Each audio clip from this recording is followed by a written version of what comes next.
वश में तो कौन मेरा विरोधी ठहरेगा। तेरा ही क्या है खुदा मेरे वश में तो कौन मेरा विरोधी ठहरेगा। तेरा ही क्या है खुदा मेरे वश में तो कौन मेरा विरोधी ठहरेगा। पीछे नहीं मुड़ूंगा, हार नहीं मानूंगा, बढ़ता रहूंगा सबके। पीछे नहीं मुड़ूंगा, हार नहीं मानूंगा, बढ़ता रहूंगा सबके। क्या दे सकता हूँ, क्या ला सकता हूँ, कहता तुझे बस शुक्रिया। क्या दे सकता हूँ, क्या ला सकता हूँ, कहता तुझे बस शुक्रिया। पीछे नहीं मुड़ूंगा, हार नहीं मानूंगा, बढ़ता रहूंगा सबके। पीछे नहीं मुड़ूंगा, हार नहीं मानूंगा, बढ़ता रहूंगा सबके। आज हर एक परिस्थिति से कहे परमेश्वर मेरे साथ है और मेरी ओर से लड़ेगा।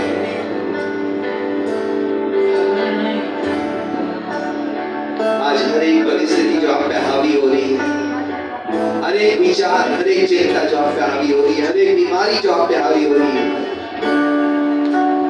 कहे परमेश्वर मेरी ओर से लड़ेगा। मेरी ओर से लड़ेगा, कभी हाथ न छोड़ेगा। हर एक डर को कहे, डर हटा कर बंदिया, जीत तूने मुझे दिया। मेरी ओर से लड़ेगा, मेरी ओर से लड़ेगा, कभी हाथ न छोड़ेगा। डर हटा कर बंदिया, जीत तूने मुझे दिया। शैतान को हरा दिया, पापों को जैसे उतार दिया। मुझे घेरा नींद से, अब मैं जीऊंगा नई शक्ति से। पीछे नहीं मुड़ूंगा, हार नहीं मानूंगा, बढ़ता रहूंगा सबके। पीछे नहीं मुड़ूंगा, हार नहीं मानूंगा, बढ़ता रहूंगा सबके। पीछे नहीं मुड़ूंगा, हार नहीं मानूंगा, बढ़ता रहूंगा सबके। पीछे नहीं मुड़ूंगा, हार नहीं मानूंगा, बढ़ता रहूंगा सबके। लड़ता रहूंगा सबके, चलता रहूंगा सबके।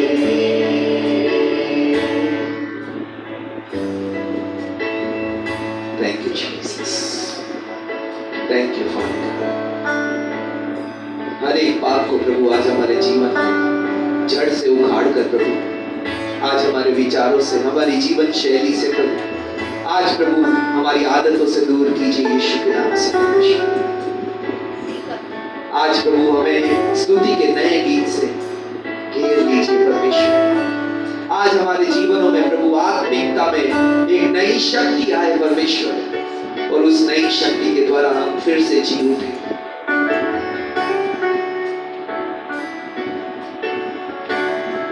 आज प्रभु हर एक परिस्थितियों पे, हर एक विचारों पे, हर एक बीमारियों पे, हर एक कमी घटी पे आपके लोग जयवंत से भी बढ़कर होने वाले बन सके यीशु, क्योंकि आप विश्वास योग्य है परमेश्वर। आज धन्यवाद करते हैं, अपने जीवनों को आपके हाथ में सौंपते हैं परमेश्वर। इस समय को, आज सब बातों को आपके हाथ में सौंपते हुए प्रार्थना मांगते हैं परमेश्वर। आज जहां जहां हम संघर्ष कर रहे हैं वहां हम जयवंत से भी बढ़कर होने वाले बन सके। Thank you Jesus, thank you Lord, thank you Father God, thank you Jesus, Hallelujah। आइए हम परमेश्वर की विश्वास योग्यता के अनुसार उसकी स्तुति और आराधना परमेश्वर के धन्यवाद के साथ करने वाले बन सके। Thank you Jesus, thank you Lord, thank you Lord, thank you Father, thank you Jesus, thank you Lord।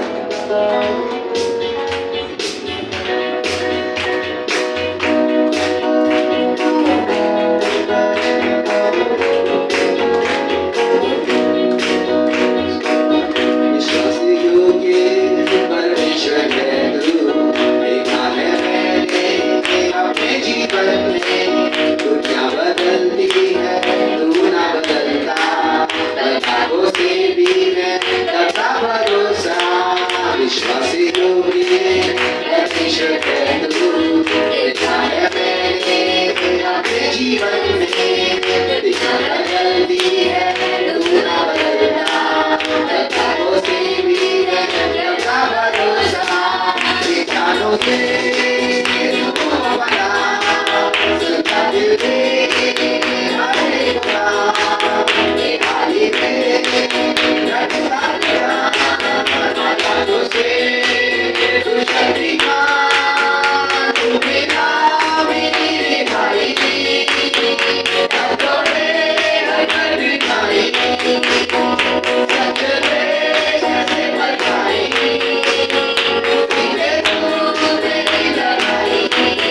आइए हम परमेश्वर का धन्यवाद करें।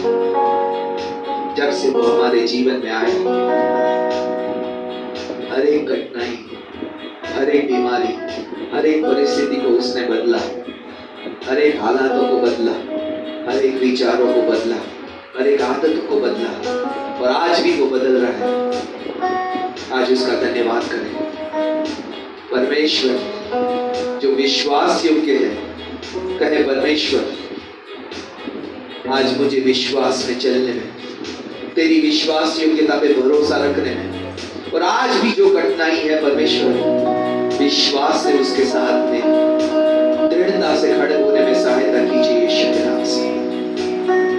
Thank you Jesus, thank you father. परमेश्वर का वचन कहता है ना वो कभी हमें छोड़ेगा ना कभी हमें त्यागेगा। वो हमारे साथ रहने वाला, वो अपने लोगों को घेरे रहने वाला परमेश्वर है, और अपने लोगों को जीवन से भी बढ़कर करने वाला परमेश्वर। आज हर एक वो बातों को परमेश्वर के हाथ में छोड़ते हुए उसकी विश्वास योग्यता पे भरोसा करने का चुनाव करने वाले बन सके। आज शैतान के हर एक संदेहों का सामना, हर एक डरों का सामना हम विश्वास की ढाल लेकर करने वाले बन सके। कहे परमेश्वर तू भला है और हमेशा तू मेरे लिए भलाई करता रहेगा। परमेश्वर तू सब बातों को मेरी भलाई के लिए उपयोग करेगा। आइए हम परमेश्वर को अपने वचनों से, उसके वचनों के ऊपर भरोसा करने के लिए अपने मनों को तैयार करें, अपने अंगीकारों को अपने मुंह से निकालें कि परमेश्वर आज हर एक परिस्थिति में मैं विश्वास से चलूंगा परमेश्वर, हर एक हालातों से विश्वास से लड़ूंगा परमेश्वर, क्योंकि तू मेरे साथ है। मैं जीवन से भी बढ़कर हर एक परिस्थिति में बनूंगा परमेश्वर। Thank you Jesus, thank you father God, thank you Jesus, thank you father God, thank you Jesus, thank you Lord.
से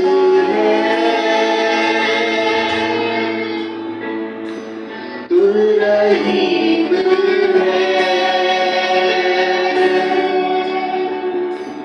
कोई तुझसा ना तू अजीम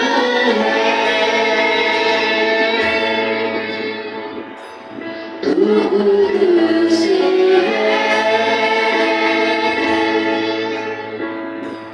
तू रहीम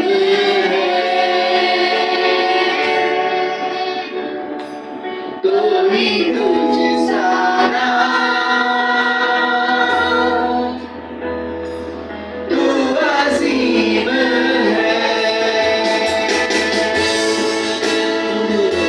जिंदगी से भी ज्यादा कीमती तू मेरी हर खुशी से ज्यादा कीमती तू जिंदगी से भी ज्यादा कीमती तू मेरी हर खुशी से ज्यादा कीमती तू मेरे खुदा तू है सब कुछ मेरा मेरे खुदा तू है सब कुछ मेरा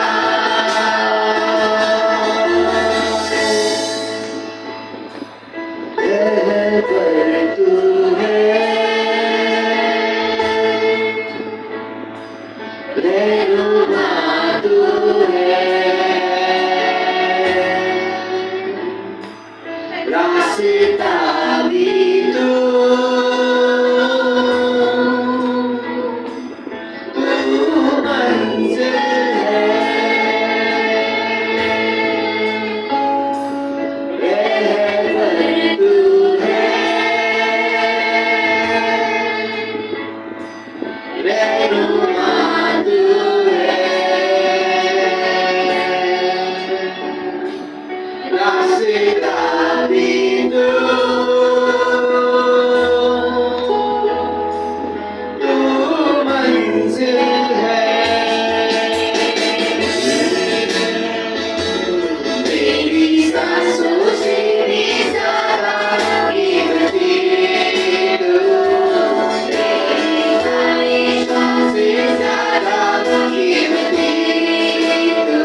आपको देख पाते हैं, उन क्षेत्रों के लिए परमेश्वर से प्रार्थना कीजिए कि आज परमेश्वर इस क्षेत्र में मैं तेरी तरह नहीं हूँ।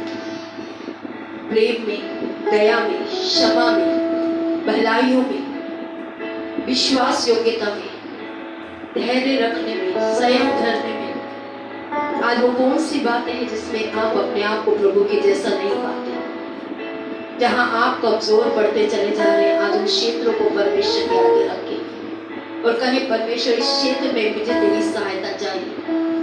मैं इस क्षेत्र में तेरी तरह नहीं हूँ और मैं खुद जानता हूँ मैं इस क्षेत्र में गलत हूँ परमेश्वर, लेकिन आज मेरे पास ताकत नहीं है अपने आप को बदलने की। आज मैं वो तेरा अभिषेक मांगता हूँ जो मेरे जुए को तोड़ेगा पिता, जो मेरे जीवन से उस बंधन को तोड़ेगा, जो मुझे तेरी तरह बनने में मदद करेगा।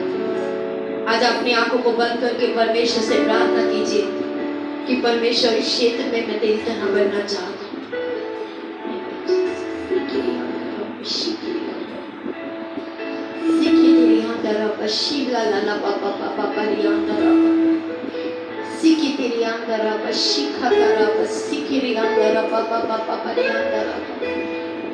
आज है ये परमेश्वर पिता, जैसे प्रभु हम जो आपकी संतानें हैं प्रभु, हमारी एक ही इच्छा है जो आपकी इच्छा है कि हम दिन प्रतिदिन आपकी समानता और स्वरूप को वापस प्राप्त करने वाले बन सके पिता परमेश्वर। आज पाप करके जो हमने आपकी महिमा खोई पिता, आपका स्वरूप खोया, आपकी समानता खोई पिता, आज प्रभु पाप का हर एक वो राज पिता जो हमारे विचारों में है पिता, हमारी ख्वाहिशों में है पिता परमेश्वर, आज हमारी प्राथमिकताओं में है, हमारे बोलने में, हमारे देखने में है पिता, आज यीशु के नाम से उन क्षेत्रों में हमें बदलिए मेरे पिता, ताकि हम दिन प्रतिदिन आप जैसे बने पिता परमेश्वर।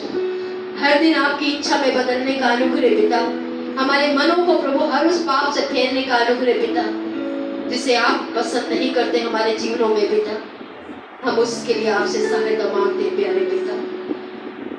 वचन गवाही देता है और हम अंगीकार करते हैं प्रभु, जब हम पापी थे आपने हमारे लिए मरने का चुनाव किया था पिता। आज भी हम पापी हैं प्रभु, इस बात का अंगीकार करते हैं पिता परमेश्वर। आपको जानकर भी, आपको समझकर भी प्रभु आज हम अपने मनों को नहीं बदल रहे पिता, उस पाप का अंगीकार हम करते हैं मेरे पिता। आज आपसे मदद मांगते हैं, आपने कहा मन फेरो, आज हमारे मन को आप ही फेरा दीजिए पिता, बदल दीजिए हर क्षेत्र में जहां हम कमजोर पड़ गए हैं पिता, जहां हमें पता है इस पाप की मजदूरी मृत्यु मिलेगी, लेकिन फिर भी हम उन पापों में चलते चले जा रहे हैं मेरे पिता। आज हमें मृत्यु से जीवन की तरफ खींच लीजिए मेरे पिता, अंधकार से ज्योति की तरफ लेके चलिए, क्योंकि आपने कहा जगत की ज्योति आप है और जो आपके पीछे चलेगा वो अंधकार में नहीं चलेगा पिता। आज हमें हर अंधकार पे जय पाने के लिए हम आपकी ओर देखते हैं मेरे पिता, हमारी सहायता आपकी ओर से आती है। इस्राएल का करता ना जो सोता है ना जो उठता है प्रभु, आज हम अपनी आंखें आपकी ओर लगाते हैं मेरे पिता, संसारिक बातों के लिए नहीं, आपके स्वरूप और समानता में आने के लिए पिता। अपने मन को बदलने का अनुग्रह आपसे मांगते हैं प्यारे पिता, ताकि हम आपके राज्य के वारिस बने, आपके राज्य की भरीपूरी का अनुभव इस पृथ्वी पे लेने वाले बने मेरे पिता। धन्यवाद के साथ ये प्रार्थना मैं अपने लिए और कलीसिया के लिए मांगती हूँ, ऑनलाइन से जुड़े हुए हर एक जीवन के लिए मांगती हूँ मेरे पिता, और ये सारी विनती प्रार्थना यीशु मसीह के नाम से मांगती हूँ, आमीन। आप सभी को जय मसीह। आप सभी अपने अपने स्थानों पर बैठ सकते हैं। संडे स्कूल के बच्चे संडे स्कूल की तरफ के लिए जाएंगे।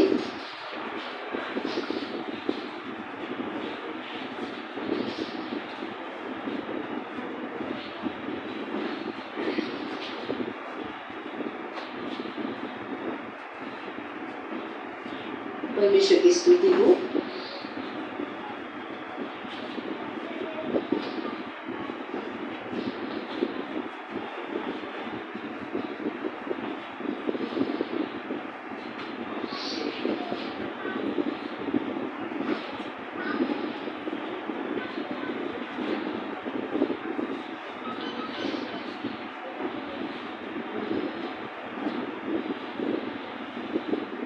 आज अगर हमारे बीच में कोई ऐसा है जो पहली बार आया है तो उनका स्वागत करना चाहेंगे। वैसे तो सभी हमारे जो रेगुलर कलीसिया के लोग हैं, वो हिंदी के अंग हैं, वो सब यहाँ उपस्थित है। आप सभी का विक्ट्री फैमिली सेंटर नई दिल्ली कलीसिया में स्वागत करते हैं। परमेश्वर आपको आशीष दे, सबक की आज्ञा का पालन करने के लिए और उसकी महिमा करने के लिए यहाँ पे हम उपस्थित हैं।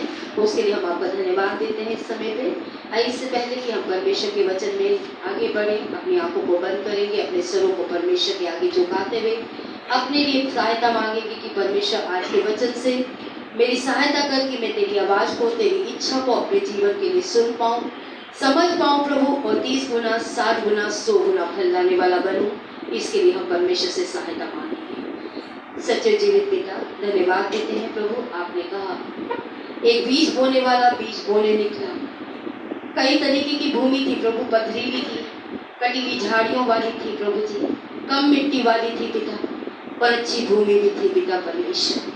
आज हमारे मनों की परिस्थिति हमसे बढ़कर प्रभु आप जानते हैं मेरे पिता, क्योंकि आपका वचन कहता है मनुष्य के मन को सिर्फ परमेश्वर जानता है जिसने उस मन को बनाया है पिता। आज हम आपसे विनती करते हैं प्रभु, आज हर तरह का पथरीलापन, हर तरह का कटीलापन, हर तरह का कम गहराई रखने वाला मन हमारे अंदर से हटाकर हमें अच्छी भूमि बनाइए मेरे पिता, ताकि आपका वचन रूपी बीज आज हम सभी के मनों में जाकर 30 गुना 60 गुना 100 गुना फल लाए पिता।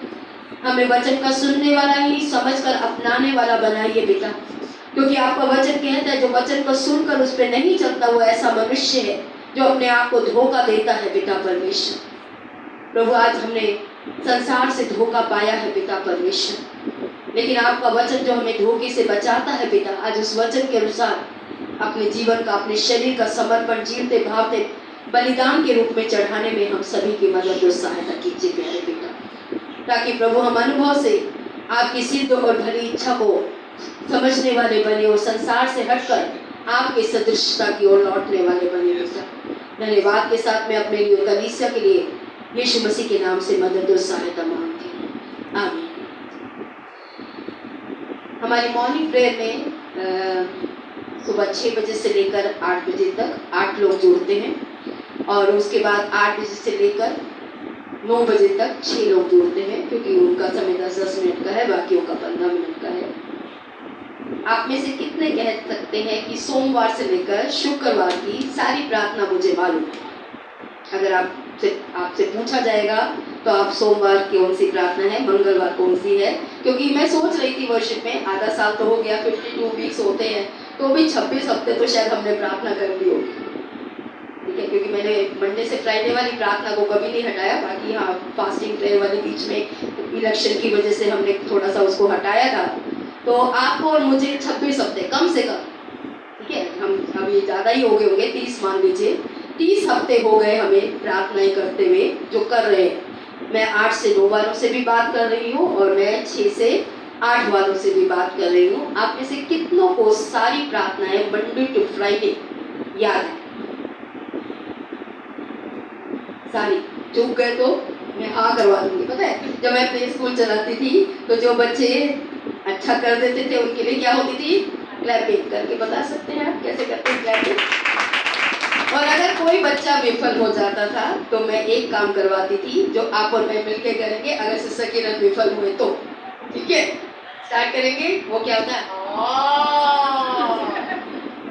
तो जहाँ वो गलत करेंगे मैं तो कर दूंगी, क्योंकि मुझे तो याद है, क्योंकि मैं परमेश्वर ने मेरी ही अगुवाई की है प्रार्थनाओं को रखने में, तो मुझे तो सारी रखी है। लेकिन सिस्टर किरण ने हाथ खड़ा किया है कि उन्हें मंडे टू फ्राइडे सारी प्रार्थनाएं याद है। तो तैयार रहिए, अगर उन्होंने पूरी सही बोली तो आपको क्या करना है? क्लैपिंग। और अगर बीच में कुछ हो गया तो मैं शुरू करूंगी और आप मेरे साथ शुरू करेंगे। दिखा दीजिएगा आप बहन किरण के साथ है या सही और गलत के साथ? पास्टर के साथ नहीं, सही और गलत के साथ है।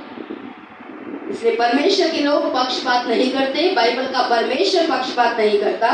इसलिए मैं कर रही हूँ इसलिए मत कीजिएगा, वो चूक गए हैं इसलिए करिएगा, ठीक है, वरना पक्षपात हो जाएगा। ठीक है, स्टार्ट करेंगे सिस्टर किरण से। पहले मंडे की प्रार्थना।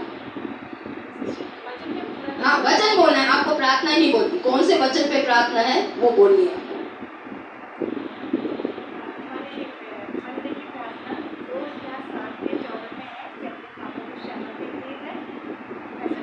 पूरा वचन, वचन कौन सा है? आपको वचन पे प्रार्थना है ना हमारी सारी, तो वो स्क्रिप्चर कौन सा है जिस पे प्रार्थना है? तो क्या करेंगे हम? हाँ, वचन के साथ ही तो प्रार्थना है ना।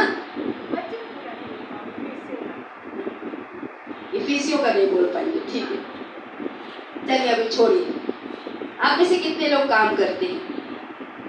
थोड़ा ज्यादा कोई फर्क नहीं पड़ता, आप ट्यूशन पढ़ाते हैं कोई फर्क नहीं पड़ता, आप घरों में काम करते हैं। मैं चाहूंगी खड़े हो जाएंगे जो लोग काम करते हैं, चाहे छोटा मोटा कोई फर्क नहीं पड़ता, चाहे आप 100 रुपए कमाते हैं, चाहे आप 200 कमाते हैं, चाहे आपके बच्चे आपको अपनी शॉप पे बैठने के पैसे देते हैं, वो भी काम है सिस्टर लीलावती, इसलिए खड़े होना पड़ेगा। ठीक है, बैठते हैं, सीधी सी बात है, काम धंधे तो है ना, मैं देखो कौन नहीं करता। तो ऐसा जो मतलब आपको तनख्वाह मिलती है चाहे थोड़ी या ज्यादा, किसी भी तरीके से, ठीक है, आपके लिए ये वचन सबसे ज्यादा है, इसलिए मैंने आपको खड़ा किया। और मैं बात कर रही हूँ, हम बैठ सकते हैं, थैंक यू। मैं बात कर रही हूँ हमारी वीरवार की प्रार्थना। लेकिन जो लोग नहीं खड़े हुए, ठीक है, काम आप भी करते हैं, सिर्फ स्थान फर्क हो सकता है। हर एक जो बहन है वो घर में काम करती है, हर एक बच्चे अपने माँ बाप की आज्ञा का पालन करके घर की कुछ कुछ जिम्मेदारियों को उठाते हैं, चाहे वो छोटी हो चाहे बड़ी हो, ठीक है। हमारी वीरवार की प्रार्थना किसको याद है?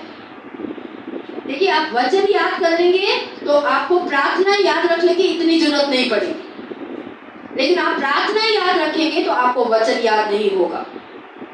इसलिए वचन को याद करने की कोशिश कीजिए, क्योंकि वचन में जीवन है। प्रार्थनाएं तो हमारी भावनाएं हैं, या हमने जो समझा वो है। तो इसलिए आप वचन पे ज्यादा ध्यान दीजिए, क्योंकि मैं इस चीज को प्रभु ने चाहा तो आपको समझाऊंगी कि आप वचन से परमेश्वर का राज्य वापस लाएंगे, भावनाओं से आप शैतान का राज्य वापस लाएंगे। इसलिए आपकी प्रार्थनाओं में जितनी भावनाएं होंगी आप उतना भटकेंगे, और जितना आपकी प्रार्थनाओं में परमेश्वर का वचन होगा उतना आप राज्य को बढ़ाएंगे, खुद में और दूसरों में भी। तो बहन माया ने हाथ खड़ा किया था वीरवार की प्रार्थना के लिए। वचन अगली बार याद करिए, क्योंकि मैंने आपको बोला है मैं इस साल जितनी प्रार्थनाएं दी हैं सब प्रार्थनाएं आपको पुलपिट से समझाऊंगी, क्योंकि मैं जो देख रही हूँ आप वचन को बिना समझे प्रार्थनाएं करते चले जा रहे हैं, समझाने के बाद भी, समझाने से पहले भी। वो मेरी जिम्मेदारी नहीं है, समझाना मेरी जिम्मेदारी है। आप अपने बच्चों को समझा देते हैं, वो समझे तो अच्छी बात, नहीं समझे तो उनकी प्रॉब्लम, ठीक है। तो आज वीरवार की प्रार्थना, अगर नहीं हुआ तो हाँ करवाऊंगी, हाँ ठीक है, चलिए खड़े हो जाइए, मोबाइल में मत जाइएगा, कि पीछे जाके व्हाट्सएप पे देख कर लेते क्या प्रार्थना है।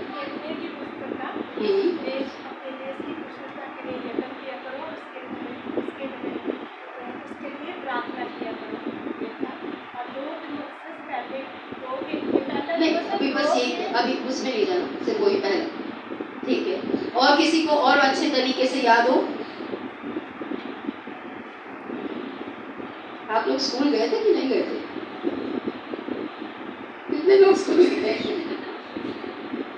स्कूल में पता है आपको, जब पहली क्लास में बच्चा जाता है तो एक लाइन का आंसर याद करवाना शुरू किया जाता है। जैसे जैसे उसकी क्लास बढ़ती है वैसे वैसे उसके आंसर की लेंथ बढ़ती चली जाती है। 200 शब्दों में, 250 शब्दों में, 500 शब्दों में उसे लिखना होता है, पता है। और ऐसे करके क्या करता है स्कूल, आपके याद रखने की क्षमता को खींचता है। इसलिए जब आप ज्यादा पढ़े लिखे होते हैं आपके अंदर याद रखने की क्षमता बढ़ती है चीजों, और आप कम पढ़े लिखे होते हैं तो आपके अंदर याद करने की क्षमता को किसी ने खींचा ही, इसलिए आप ज्यादा चीजें याद नहीं रख पाते। कई बार मैं हैरान होती हूँ, कल मैं किसी की डेथ की सेरेमनी देख रही थी, बिना मोबाइल के बंदा बोल नहीं सकता। मैं कह रही है कैसी कलीसिया होती चली जा रही है, बिना मोबाइल के आज हम गाना नहीं गा सकते, आराधना बिना मोबाइल के हमारे से नहीं होती। इतना ज्यादा हम आज मोबाइलों पे डिपेंड होते चले जा रहे हैं कि अपनी क्षमताओं को कम करते चले जा रहे हैं, कि बिना मोबाइल के हमें गीत याद नहीं रख पाते, बशर्ते कि हाँ सालों से गा रहे हो। वो एक अलग बात है, प्रभु की दया मुझ पे है कि मुझे कितना भी पुराना गीत आप बोल दो मुझे याद होता है। मैं बिना गीत देखे न जाने कितने हजारों गीत गा सकती हूँ प्रभु की महिमा की। कल एक गीत बज रहा था जो संसारिक था, मैंने अपनी बेटी को बोला कि मुझे आज भी याद है, लेकिन जब मैं गाने गई वो संसारिक था, मुझे एक पैराग्राफ भी ठीक से आ नहीं रहा, जबकि पहले मैं गा लेती थी। पर मैंने परमेश्वर का धन्यवाद किया कि वो संसारिक था। अच्छा है कि मैं भूल गई, ताकि मैं प्रभु के गीतों को याद रख पाती हूँ आज। तो पॉइंट क्या है कि हम मोबाइल के बिना भी परमेश्वर के वचन को याद रखने की क्षमता अपने अंदर बढ़ाएं। बाइबल में यीशु मसीह ने बोला शरीर से कोई लाभ नहीं है, लेकिन आत्मा ही है जो जीवन देता है, और उसका वचन आत्मा है, उसका वचन जीवन है। अगर आप जीवन में बढ़ना चाहते हैं, आत्मा में बढ़ना चाहते हैं, बिना वचन को याद किए, तो मैं नहीं समझती मैं और आप बढ़ पाएंगे। लेकिन परमेश्वर का धन्यवाद कि वो हमें बार बार याद दिलाता है। तो जो हमारा वीरवार का प्रार्थना का विषय है या वचन है, जिसे हम अपने लिए मांगते हैं, अपने परिवार के लिए मांगते हैं, अपने कलीसिया में आने वाले हर एक व्यक्ति के लिए मांगते हैं, वो है यिर्मयाह उसका 29 अध्याय उसका 7 पद। परंतु जिस नगर में मैंने तुझे बंधुआ करके भेजा है, परमेश्वर बोल रहा है। परमेश्वर कभी भी अपने लोगों पे राजा नहीं चाहता था।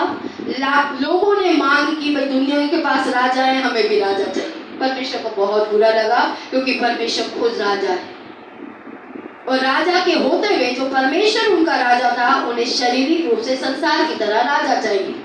परमेश्वर ने उनके मांगने पर उन्हें शाऊल नाम का राजा दिया।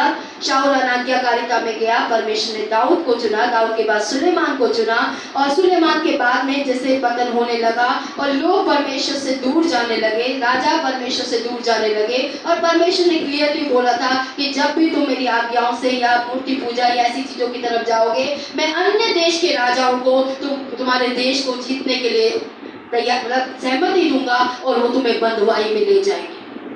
और इस समय पे इस्राएल के लोग बंधुआई में थे, और उस बंधुआई के अंदर परमेश्वर का वचन परमेश्वर के लोगों के पास में आया, तुम घर बनाओ, तुम अच्छे से रहो। और वहीं पे उसने कहा, परंतु जिस नगर में मैंने तुझे गुलाम बना के या बंधुआ बना के रखा है, उसके कुशल के लिए यत्न करना। चाहे तुम बंधुआई में हो, चाहे तुम बंधे हुए नौकरों के रूप में हो वहां पे, लेकिन तुम्हें करना क्या है, वहां पे अच्छी अच्छी बातें करनी है।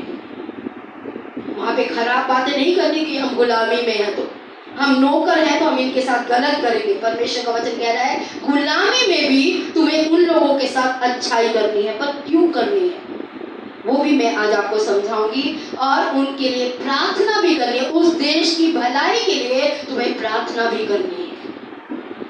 जैसा नए नियम में यीशु मसीह कहता है, अपने सताने वालों के लिए प्रार्थना करो, जो तुम्हें श्राप देते हैं उन्हें आशीष दो। ये वचन हमारा है। और यहाँ पे हम इस बात को में समझने से पहले हम आगे बढ़ेंगे। एक सवाल मैं पूछूंगी कि क्या आप जो नौकरी करते हैं, आप में से कितने लोग अपनी नौकरी को पसंद करते हैं कि मैं ये नौकरी करती हूँ, मुझे बहुत पसंद है। ठीक है, अभी एक एक पन्ना ही लेंगे, ध्यान रखिएगा। ठीक है, कितने लोगों की 2 दिन छुट्टी होती है, कितने लोगों की सैटरडे संडे होती है। भाई सूरज की मुझे पता है, बाकी का नहीं पता। बहन माया की, बहन भूमि के लोग, कितने लोगों की एक छुट्टी होती है। आप में से कितने लोग अपने बॉस को मिस कर रहे हैं कि आज मैं पूरा दिन नहीं देखूंगी अपने बॉस को, अपने साथ काम करने वाले लोगों से हाय आज मैं मिलूंगी। कितने महसूस कर रहे हैं, कितने उतावले हैं, कब मंडे आएगा मैं अपने ऑफिस फिर से जाऊंगी। एक भी नहीं। जानते हैं क्यों? क्योंकि हम सभी मजबूरी में काम करते हैं। मजबूर हैं, रोटी तो खानी है ना, घर चलाने हैं, खर्चे पूरे करने हैं। सर्वे अमेरिका का है, लेकिन 65% लोग वहां पे बिना मन के ना खुश होकर काम करते हैं। और भारत में पता करने गई थी तो शायद अगर मैंने सही लिखा है तो 72% लिखा है। भारत में तो मेरे को लगता है उससे ज्यादा ही होगा। सारे के सारे मजबूरी में काम कर रहे हैं। चाहे वो बिजनेस कर रहे हैं, चाहे वो नौकरी कर रहे हैं, चाहे वो ट्यूशन पढ़ा रहे हैं, चाहे वो स्कूलों में पढ़ा रहे हैं, चाहे वो पार्ट टाइम जॉब कर रहे हैं, चाहे वो फुल टाइम जॉब कर रहे हैं। ज्यादातर लोग जो है वो बिना मन के, माँ बाप कहते हैं भैया काम कर वरना रोटी नहीं खिलाएंगे, पत्नी कहती है इसलिए काम करते हैं, पति कहता है इसलिए काम करते हैं। अलग अलग वजह है हम सभी के काम करने की, लेकिन सचमुच में सच ये है कि हम सभी काम करना, बाहर जाके काम करना पसंद नहीं करते। पर मैं आपसे पूछूंगी कि काम अगर आप नहीं करेंगे तो क्या कुछ फर्क पड़ेगा? अगर आप काम नहीं करते, आप पर या दूसरों पर फर्क पड़ता है क्या? कितने कहते हैं पड़ता है? कि अगर मैं काम नहीं करूं तो कोई फर्क नहीं पड़ता, मुझे भी कोई फर्क नहीं पड़ता, दूसरों को भी कोई फर्क नहीं पड़ता।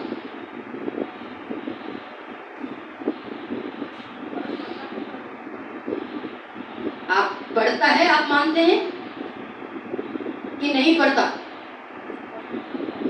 मैं आज आपसे पूछती हूँ, आपके घर में सुबह पानी आया? कितने लोगों के घर में आया? जिन्होंने पानी चलाने की जिम्मेदारी थी, अगर वो पानी ना चलाते तो आप बिना नहाए आते या आते ही नहीं? भाई पास जी पानी नहीं था, हम नहाए नहीं थे, आए भी इसमें। कई लोग ये कारण देते हैं पास जी पानी नहीं था। कितने लोगों के घर में बिजली आई? बिजली आ रही है, गई नहीं, ताकि आप प्रेस कर सके। गीजर अगर आप यूज करते हैं या जो भी आप यूज करते हैं, जिसकी बिजली की जिम्मेदारी थी वो सही तरीके से अपना सारा कुछ देख रहा था। अगर ब्रेड अंडा जो भी हम यूज करते हैं, जिसकी भी जिम्मेदारी उनको दुकानों तक लाने की होती है, उस व्यक्ति ने किया, तभी आज हमारे घर में आटा, दाल, चावल, सब्जी जो कुछ है। याद रखिए, आपके काम करने से और दूसरों के काम करने से जीवन प्रभावित होते हैं। आपका भी जीवन प्रभावित होता है, उनका भी जीवन प्रभावित होता है। और सबसे बड़ी बात, अगर आपने बाइबल उत्पत्ति की पढ़ी है तो आज मैं आपको इस चीज के लिए समझाना चाहती हूँ कि बाइबल में जब परमेश्वर ने मनुष्य को बनाया, सबसे पहले क्या कहा? अगर आपने बाइबल पढ़ी है तो जब परमेश्वर ने आदम को बनाया तो उससे क्या बोला? मुझे ना वचन से बोलिए, मुझे वैसे सॉरी, मैं माफी चाहती हूँ, क्योंकि हम ऐसा करके मिलावट कर देते हैं और बाइबल का परमेश्वर मिलावट पसंद नहीं करता। औरत ने क्या बोला? तू छूना भी मत। परमेश्वर ने कब बोला था भाई छूना मत? सीधा बोला था खाना मत। ये छूना कहाँ से आ गया? और जब हम वचन को अपने तरीके से लेते हैं तो शैतान को अवसर मिलता है एंटर करने का, कि ये वचन को थोड़ा तोड़ मोड़ लेते हैं, इनके जीवन में एंटर कर सकते हो। इसलिए वचन जैसा कहता है उसको, परमेश्वर ने उसे आदम की वाटिका में रखा और उसे कहा तू इसमें काम कर, इसकी रखवाली कर। परमेश्वर ने मनुष्य को बनाकर सबसे पहले काम दिया। और अगर आज हमारे मन में काम करने की इच्छा नहीं है तो ये परमेश्वर के राज्य के लोगों का काम नहीं होता।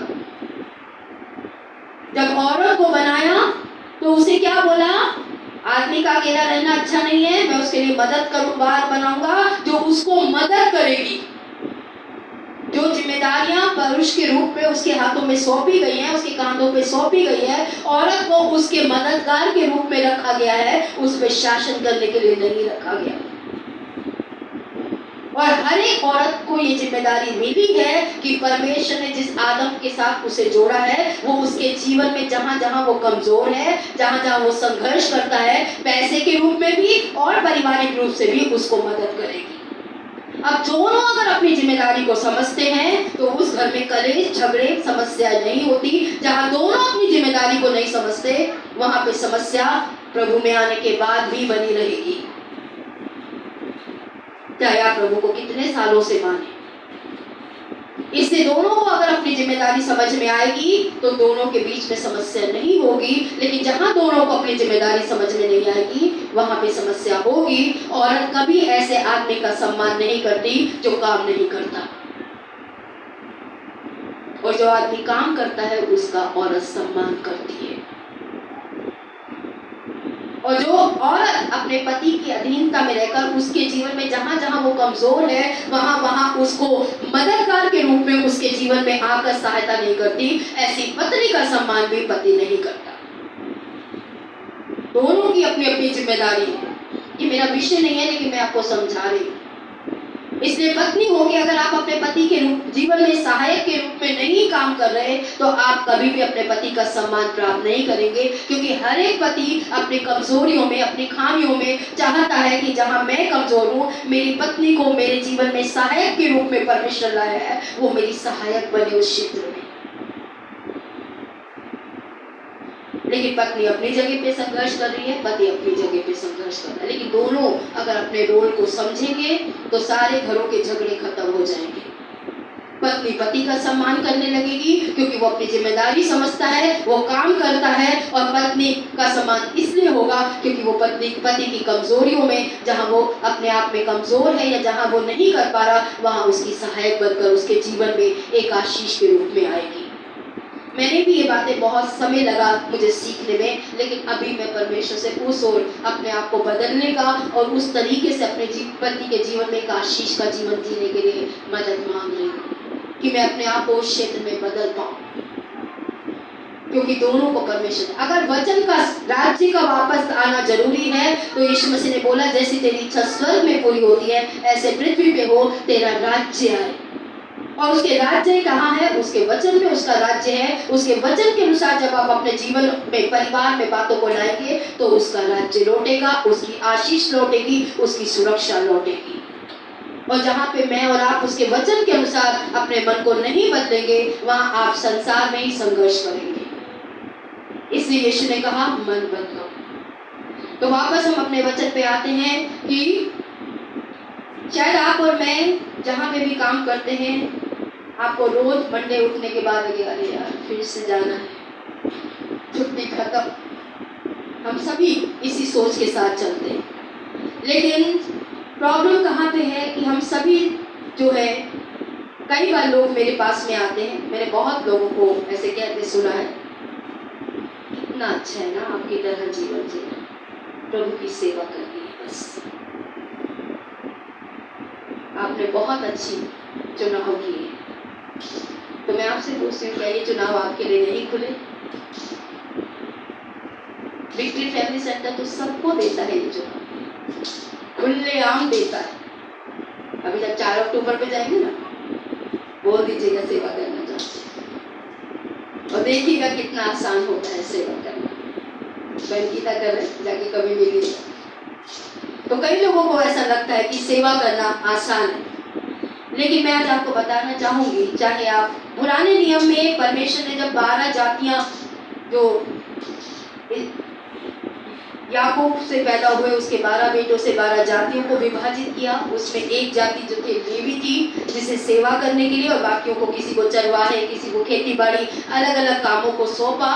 तो लोग सोचते थे कि कुछ लोगों को सेवा करने के लिए चुना गया है और कुछ लोगों को काम करने के लिए चुना गया है।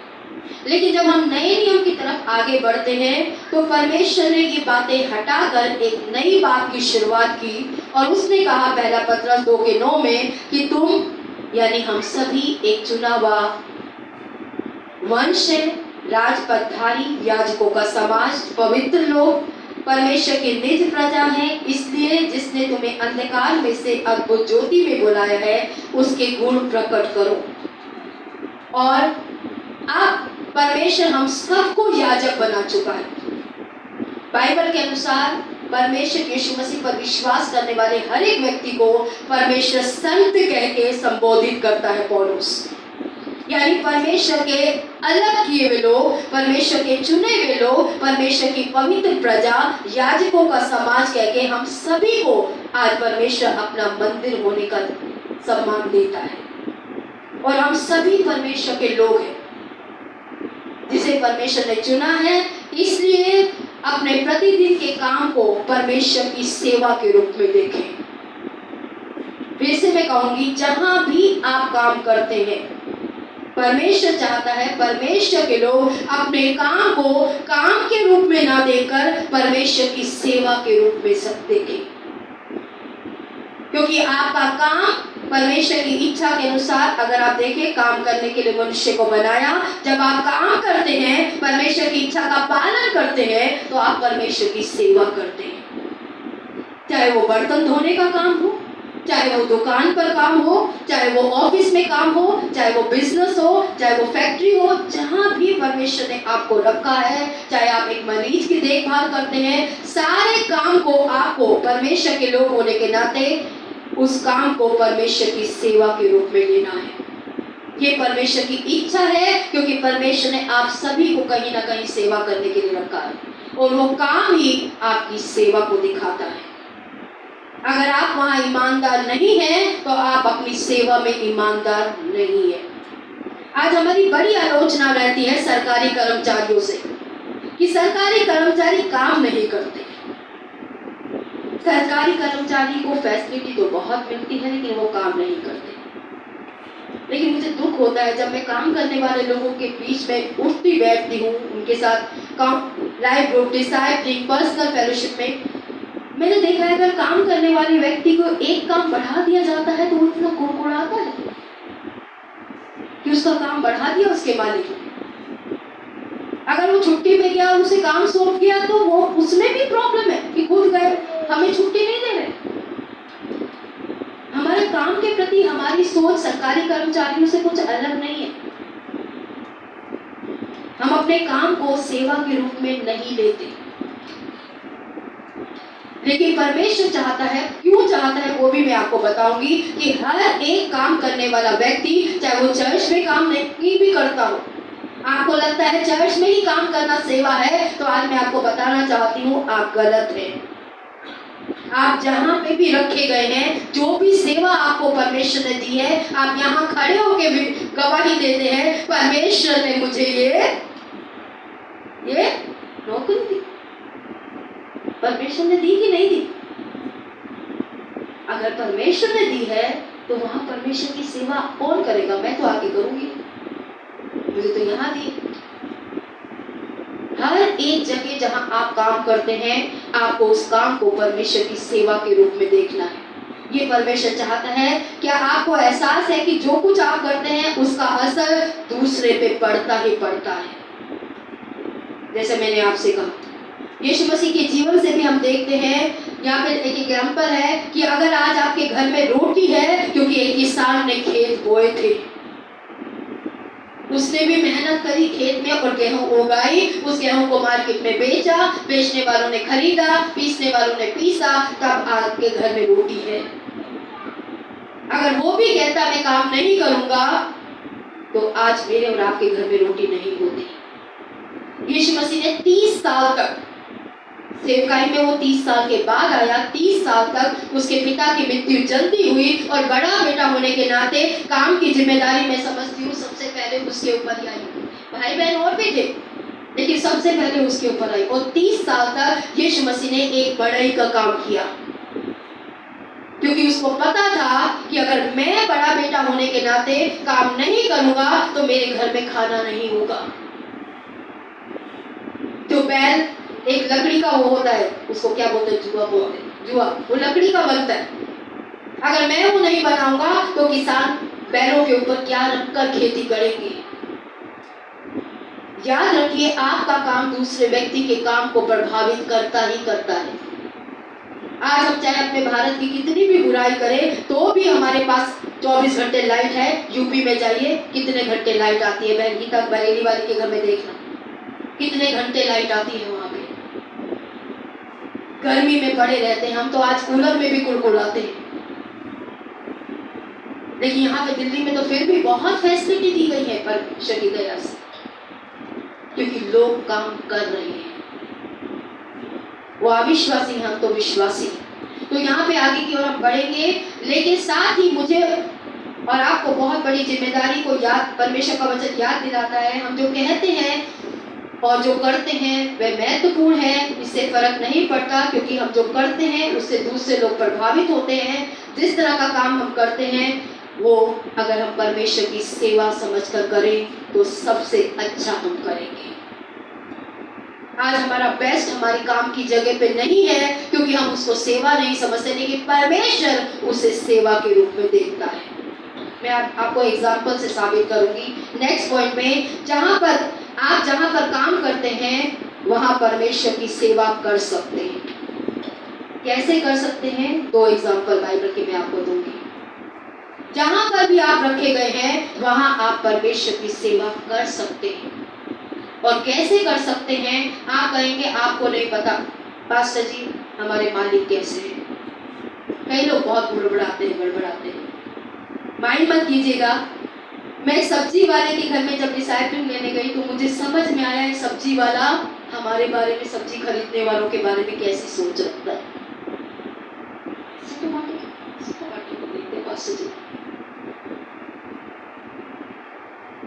जब हम भाई क्या बोलते हैं किसी भाई के घर में जो सब्जी बेचने, टमाटर बेचने का काम करते हैं, धर्मेंद्र जी, हाँ जी, तो कहने का अर्थ क्या है? उससे मुझे समझ में आया एक सब्जी वाला, हम जो सब्जी खरीदने वाले लोग हैं उसके बारे में क्या सोचता है। मुझे बहुत बुरा लगा यार, सब्जी वाले ऐसे सोचते हैं हमारे बारे में।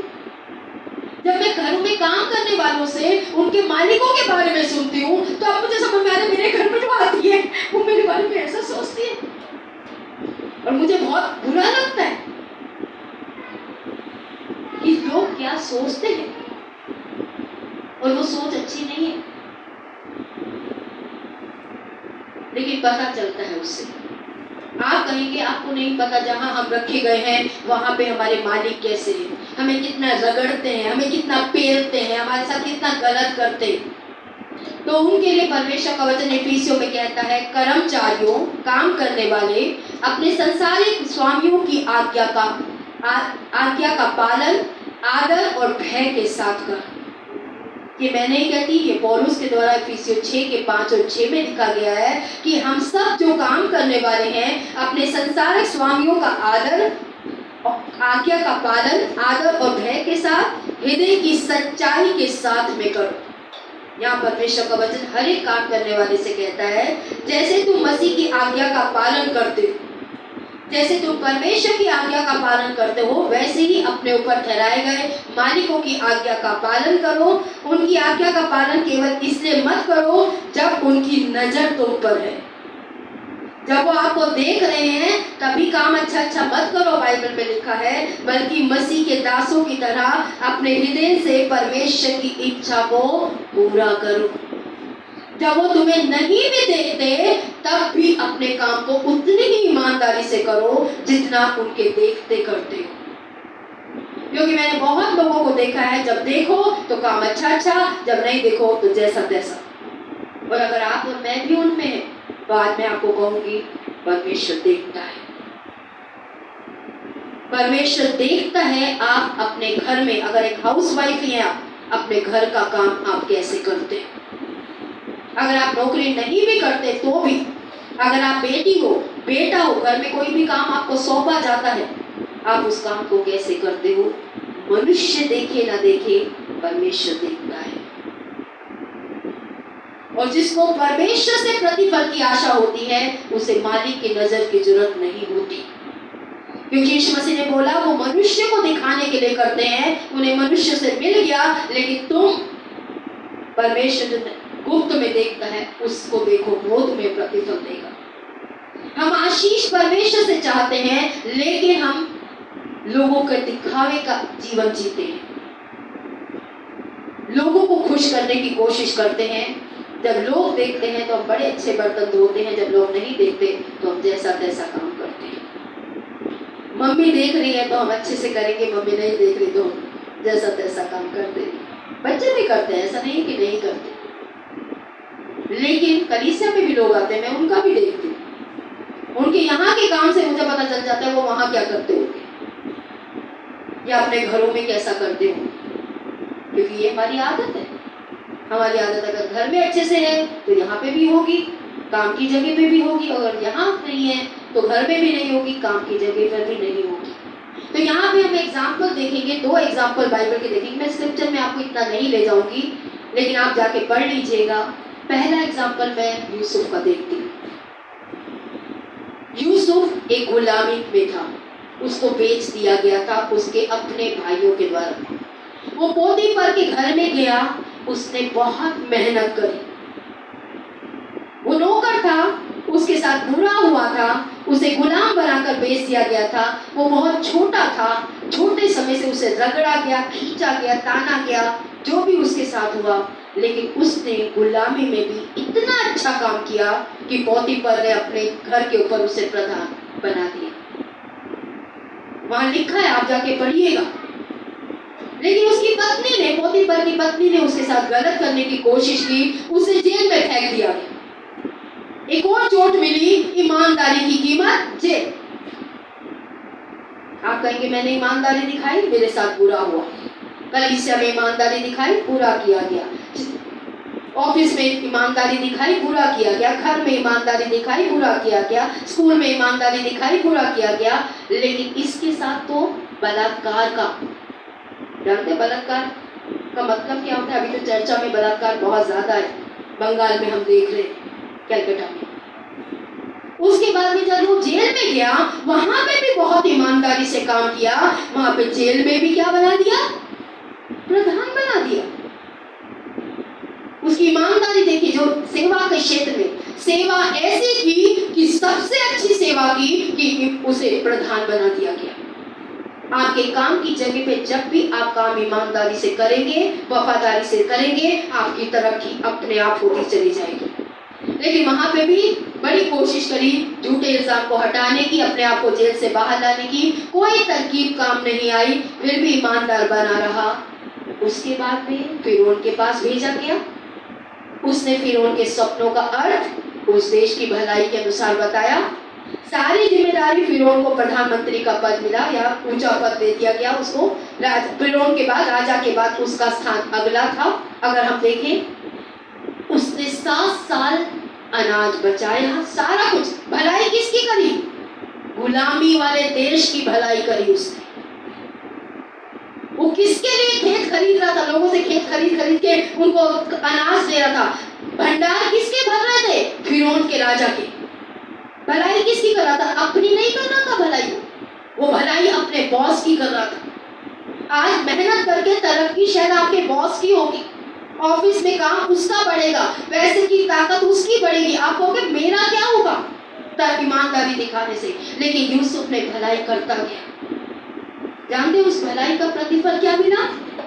अगर यूसुफ ने भलाई दिखाकर इस हद तक फिरौन का फेवर ना पाया होता, 72 लोग मेरे ख्याल से 78, 72, उसका पूरा घराना मिस्र में आकर बना पाया, अकाल में बना, भूखों मर जाता उसका परिवार। जब आप परमेश्वर की सेवा के रूप में जहां भी रखे गए हैं मेहनत करेंगे, ना केवल आपको फेवर मिलेगा, आपके घराने को भी फेवर मिलेगा उस जगह। और ये आप करके देख लीजिए। फिरौन ने बोला जितने तेरे हैं सबको ले आओ, देश भी दे दिया उनको। कौन सा देश चाहिए वो भी बता दो। सिर्फ यूसुफ की वजह से, यूसुफ की ईमानदारी की वजह से, यूसुफ की वफादारी की वजह से। वरना यूसुफ को क्या पड़ी थी पोतीफर की इतनी भलाई करता, और धोखा खाने के बाद, इतना बड़ा गलत इल्जाम लगाने के बाद जाकर जेल में भी वफादारी से, ईमानदारी से काम करता। और वहां भी क्या जरूरत पड़ी थी जब लोगों ने जाकर उसकी पक्ष में जाकर राजा से कोई दुहाई नहीं दी? और वो क्यों राजा की भलाई करता? उसकी भलाई में मेरे को क्या मिल रहा है? हमारा ज्यादा स्वार्थ तो ये है, उसके घर में मेहनत करूंगा, उसके बर्तन ज्यादा, उसके घर की सफाई ज्यादा करूंगा, उसके ऑफिस में ज्यादा ईमानदारी से काम करूंगा, मेरा क्या, मुझे क्या मिलेगा? मिलेगा जब आपका मन सही होगा। आपका मन इस वचन के अनुसार, जिस देश में तुझे बंधुआई करके, जिन नौकरियों में तुझे बंधुआई करके, जिन स्थानों में परमेश्वर ने आज आपको लगता है मैं बंधुए के रूप में काम कर रहा हूँ, मुझे नौकर के रूप में, दास के रूप में ट्रीट किया जाता है, वो परिवार हो सकता है, वो नौकरी हो सकती है, वो और कोई स्थान हो सकता है, वहां पे परमेश्वर कह रहा है तू भलाई कर, उस नौकरी की जगह पे तू उनके लिए और भला कर। दूसरा एग्जाम्पल हम देखते हैं डैनियल नाम का। डैनियल बंधुआई में, ये स्क्रिप्चर उसी समय का है जो हम यिर्मयाह में पढ़ते हैं। बेबीलोन ले जाया गया, उसमें से राजा ने बोला, सुंदर, बुद्धिमान, ज्ञानी, ऐसे लोगों को चुन लो। उसमें डैनियल एक था। डैनियल ने भी बहुत ईमानदारी से काम किया। उसकी तरक्की होती चली गई, होती चली गई, होती चली गई। एक समय आया जब पुराना राजा मरा, नया राजा दारा, आई थिंक, अगर मैं गलत नहीं हूँ, वो ठहराया गया। 120 लोगों के ऊपर 30 लोग और ठहराए गए। उस 30 लोगों में डैनियल मौजूद था। लेकिन डैनियल में परमेश्वर की आत्मा वास करती थी। वो काम में बहुत ईमानदार था। वो सबसे ज्यादा फेवरेट हो गया राजा दारा का। राजा सबसे ज्यादा सम्मान उसको देने लगा क्योंकि वो मेहनती था, ईमानदार था, परमेश्वर का भय मानता था। लेकिन बाकियों को प्रॉब्लम होने लगी। उन्होंने षड्यंत्र रचा, और षड्यंत्र में क्या था, राजा को छोड़कर किसी और को दंडवत नहीं करेंगे। लेकिन डैनियल अपने काम में पक्का था। बाइबल बताती है दिन में 3 बार वो प्रार्थना करता था। उसका पद बहुत ऊंचा था। तरक्की पे तरक्की उसके काम की वजह से उसको मिलती चली जा रही थी, लेकिन उसने सबत का आदर करना नहीं छोड़ा तरक्की के बावजूद। आज हमारी नौकरियों की तरक्की, हमारे पैसे की तरक्की, हमारी संसारी चीजों की तरक्की हमें सबत का अनादर करा देती है। लेकिन डैनियल ने 3 बार प्रार्थना करना तब भी ना छोड़ा, जबकि राजा की आज्ञा क्या थी, अगर राजा को छोड़कर किसी और से निवेदन किया जाएगा, विनती की जाएगी, तो शेरों की मांद में फेंक दिया जाएगा। आज हमारा बॉस अगर एक बात बोल दे, हम तो सबत का आदर तो छोड़, नौकरी बचा भाई। हमें डर लगता है नौकरी छूट जाएगी इस बात का, चाहे आज्ञा टूटे टूटे, प्रार्थना हो ना हो, बाइबल पढ़े ना पढ़े। राजा की आज्ञा से बढ़कर, परमेश्वर की आज्ञा से बढ़कर मालिक की आज्ञा का हम आदर करते हैं आज। लेकिन डैनियल ने ऐसा नहीं किया। राजा की आज्ञा के बावजूद वो अपने घर गया। जिस तरफ एक खिड़की थी जो यरूशलेम की तरफ उठती थी, उसने वहीं खड़े होकर वहीं पे घुटने टेके और प्रार्थना करी। सारे लोगों ने जो षड्यंत्र रच रहे थे पकड़ लिया, उसको राजा के पास ले गए। राजा बहुत दुखी हुआ क्योंकि राजा का वो सबसे फेवरेट था। राजा उसे बहुत पसंद करता था। उसे शेरों की मांद में फेंका गया। राजा रात भर नहीं सो सका, वहां लिखा है। अब जाकर डैनियल 6 अध्याय उसका 20 पद पढ़ लीजिएगा। सुबह उठ के तड़के राजा भाग कर डैनियल के जहाँ गुफा में फेंका गया था वहां पे घुटने पे आकर डैनियल को बोला, हे डैनियल, जिस परमेश्वर की दिल तू सेवा करता है, क्या उस परमेश्वर ने तुझे बचा लिया? यहाँ तक कि राजा को भी पता था कि वो गुलामी के देश में आकर भी सेवा ईमानदारी से जो कर रहा है वो मनुष्य की नहीं कर रहा, परमेश्वर की सेवा कर रहा है। डैनियल कोई सेवक नहीं था परमेश्वर के मंदिर का, क्योंकि उसकी सेवा परमेश्वर की सेवा थी। और डैनियल ने बोला कि हाँ, जिस परमेश्वर की मैं सेवा करता हूँ उसे शेरों के मुंह को बंद कर दिया। और वहां लिखा है, आगे बढ़िएगा, बहुत सुंदर शब्द लिखे हैं वहां पे। और उसके बाद जिन्होंने षड्यंत्र रचा था उन्हें, उनके बच्चों को, उनके परिवार को उसी शेरों की मांद में वापस फेंका गया। और शेरों ने सबको खा लिया। और उसके बाद राजा ने, दारा ने पता है क्या बोला? जाके 6 अध्याय को लास्ट पद को पढ़ी, मुझे बहुत अच्छी लगी। उसने बोला, जहां तक मेरा राज्य है वहां सारे के सारे इसके परमेश्वर के आगे झुकेंगे, इसके परमेश्वर को मानेंगे। किसकी वजह से? डैनियल की सेवा की वजह से। आपका सेवा के प्रति ईमानदार होना गुलामी के देश में भी लोगों को आपके परमेश्वर का आदर करने के लिए तैयार कर सकता है। आज मेरे मसीह होने पर क्या मेरे काम के स्थान पे मेरा आदर है? इस बात का जवाब आप अपने आप को दे दीजिए। क्या वो आपका रिस्पेक्ट करते हैं कि ये क्रिश्चियन है, इतना मेहनती है, इतना दूसरे नहीं है? मैं हर एक काम करने वाली को एक निवेदन करती हूँ, आपको संडे का आदर चाहिए, जब भी आत्मिक सभा हो आदर चाहिए, कि आपके ऑफिस में आपको फेवर मिले, ऐसे काम कीजिए कि आपकी तरह सेवक ना मिले उन्हें कहीं। आपकी हर जिद मानी जाएगी आपके काम की जगह पे। जब मैं प्रभु में नहीं थी, मेरा पैशन था अकाउंट्स। मुझे अकाउंट्स आज भी बहुत पसंद है, चर्च का भी करती हूँ तो भूल जाती हूँ सारी चीजें। और मैंने अकाउंटेंट का चुनाव किया था, लेकिन मेरे पापा ने 12वीं के बाद बोल दिया हम इससे ज़्यादा नहीं पढ़ाएंगे। अब कॉलेज जाना था, पढ़ाई करनी थी, नौकरी कोई सहमति दे नहीं रहा था करने की, तो मजबूरी में मैंने ट्यूशन पढ़ाने का काम किया, क्योंकि मेरे पापा ने बोला फीस किराया हम कुछ नहीं देंगे, पढ़ना है तो अपने बल पे पढ़ो। मैंने ट्यूशन पढ़ाना शुरू किया ताकि मुझे बस का किराया मेरे पास हो, मैं अपने कॉलेज की फीस खुद अपने पैसों से, आज हम अपने बेटी को बोलते हैं जब वो अपने शौक बताती है, कमा और अपने शौक पूरे करो। हम तो फिर भी पढ़ा रहे हैं, हमारे को तो सरकारी में डाला गया, अभी तो प्राइवेट में हम पढ़ाते हैं। जितनी फैसिलिटी आज हम अपने बच्चों को देते हैं उतने तो हमारे माँ बाप ने भी नहीं दी। मेरे पापा ने तो साफ बोल दिया था, हम ना किराया देंगे, ना हम फीस देंगे, ना हम कोई सजल्दी लेंगे, अपने आप जो करना है करो। मैंने अपनी ग्रेजुएशन प्रभु की दया से ट्यूशन पढ़ा के की, लेकिन ट्यूशन पढ़ाना मेरी मजबूरी थी, मेरी इच्छा नहीं थी। जैसे ही मेरी ग्रेजुएशन खत्म हुई, मैंने अकाउंटेंट के यहाँ काम करना, ये रमेश मार्केट में जहाँ पे गिटार की दुकान है, आपने देखा होगा, इंस्ट्रूमेंट की शॉप है, उसी बिल्डिंग में ऊपर मैं अकाउंटेंट के यहाँ काम करती थी। मैंने सिर्फ 1 ही महीना वहाँ पे काम किया क्योंकि अकाउंट्स मुझे पसंद था। उसके बाद जो भी मेरी प्रॉब्लम शुरू हुई, मैं यहाँ पे स्टॉक कैलाश हम लोग शिफ्ट हुए और तब मैंने प्रभु को जाना और मैंने ये जाना कि अकाउंट में नहीं चुन सकती। क्यों? क्योंकि अकाउंट्स बिना बेईमानी के होता ही नहीं। जहाँ कहीं हिसाब का मामला होगा वहाँ बेईमानी तो कंपनियां करवाएंगी करेंगी आपसे, क्योंकि मैंने 1 महीना अकाउंट्स डिपार्टमेंट में काम करके देख लिया था कि अकाउंट डिपार्टमेंट में कंपनियों के बिना धोखा, झूठी एंट्रियों के बिना कभी भी आप काम नहीं कर सकते। और अब मैंने बोला काम तो मुझे अभी भी करना है, तो ट्यूशन अब मेरा जो मजबूरी थी वही मेरा पैशन बन गया, बच्चों को पढ़ाना। और उसके बाद मैंने स्कूल में पढ़ाना शुरू किया। क्यों? क्योंकि मुझे पता था ये काम मैं ईमानदारी से कर सकती हूँ। मैंने 3 साल, पौने 3 साल सुंदर बाल निकेतन में पढ़ाया बच्चों को, और उस 3 साल में मैंने बहुत गलतियां करी क्योंकि मुझे स्कूल पढ़ाना भी नहीं पता था।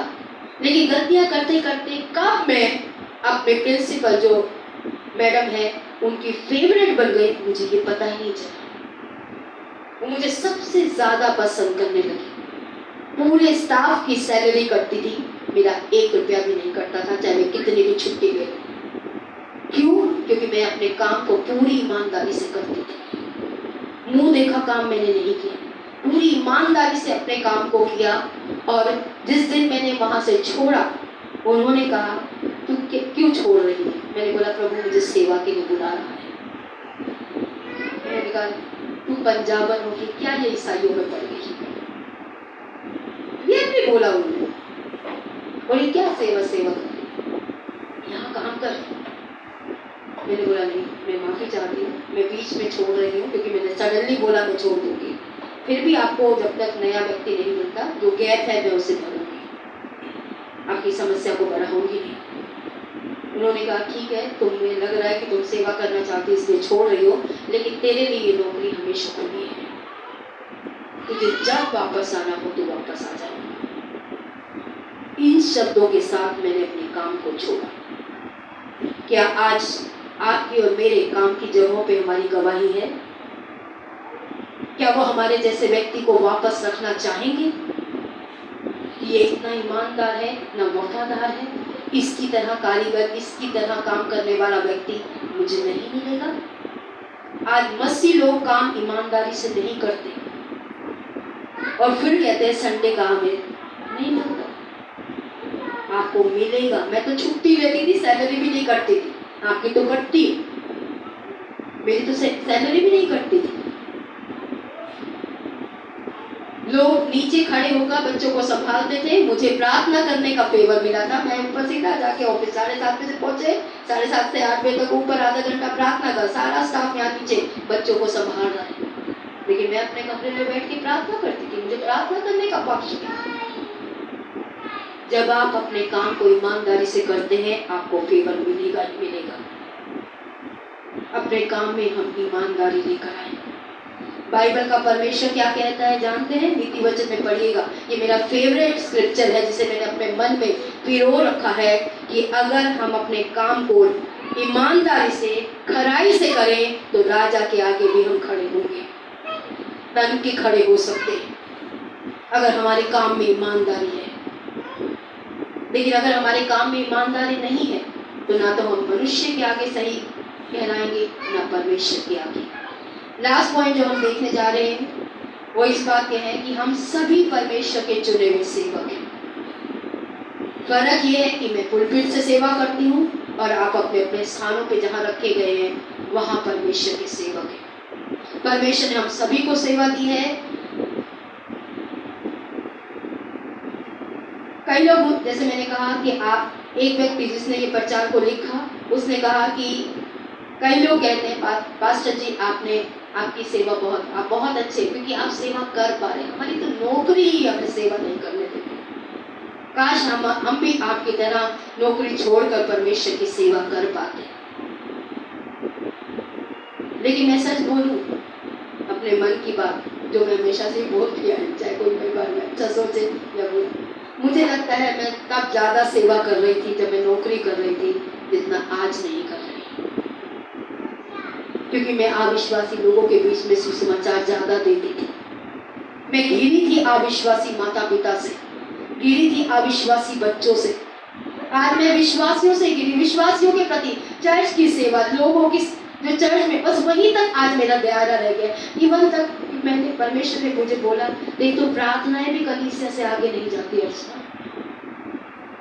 कि जब तू प्रार्थना करती है सिर्फ कलीसिया के लिए ही प्रार्थना करती रह जाती है, उनका क्या होगा जो अभी तक कलीसिया तक नहीं आए। क्योंकि पीछे मैंने देखा मेरी प्रार्थनाएं सिर्फ कलीसिया के लोगों के लिए, बाहर वालों के लिए मैं प्रार्थना करना भूल गई थी। हमें लगता है जब हम फुल टाइम में आ जाएंगे हम परमेश्वर की सेवा ज्यादा करेंगे। मैं आज आपको बता रही हूँ, आप ज्यादा अच्छे सेवक बनेंगे जब आप ऐसे लोगों के बीच में होंगे जहाँ परमेश्वर ने आपको अविश्वासियों के बीच में रखा हुआ है। मैंने वहां ज्यादा सुसमाचार प्रचार किया जब मैं सुंदर बाल निकेतन में थी। जब मैंने ट्यूशन पढ़ाया, मैंने ऐसे बच्चों को ट्यूशन पढ़ाया जिनको मैंने सुसमाचार भी दिया।